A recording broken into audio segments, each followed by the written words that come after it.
حضرت ابو ہریرہ رضی اللہ عنہ سے روایت ہے، رسول اللہ صلی اللہ علیہ وسلم نے فرمایا، ہم زمانے کے لحاظ سے سب سے پیچھے ہیں مگر مرتبے کے لحاظ سے سب سے آگے ہیں، علاوہ اس بات کے کہ ان یہود و نصارہ کو ہم سے پہلے کتاب دی گئی اور ہمیں ان کے بعد دی گئی، اور یہ خصوصی عبادت والا دن ان پر بھی اللہ تعالیٰ نے فرض کیا تھا، لیکن انہوں نے اس میں اختلاف کیا۔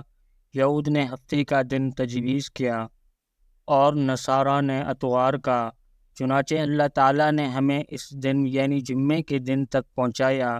اب وہ لوگ عبادت والے دن کے لحاظ سے ہم سے پیچھے ہیں، یہودی ہم سے یعنی جمعے کے دن سے اگلے دن اور عیسائی اس سے اگلے دن خصوصی عبادت کرتے ہیں۔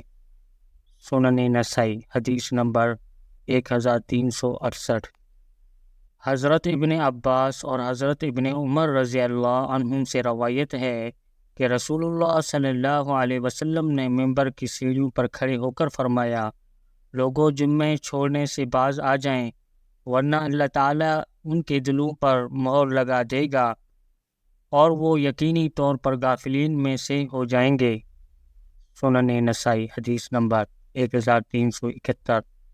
حضرت ابو ہریرہ رضی اللہ عنہ سے روایت ہے، رسول اللہ صلی اللہ علیہ وسلم نے فرمایا، بہترین دن جس میں سورج طلوع ہوا ہے جمعے کا دن ہے، اسی دن حضرت آدم علیہ السلام پیدا ہوئے، اسی دن جنت میں داخل کیے گئے اور اسی دن جنت سے نکالے گئے۔ سنن نسائی حدیث نمبر 1374۔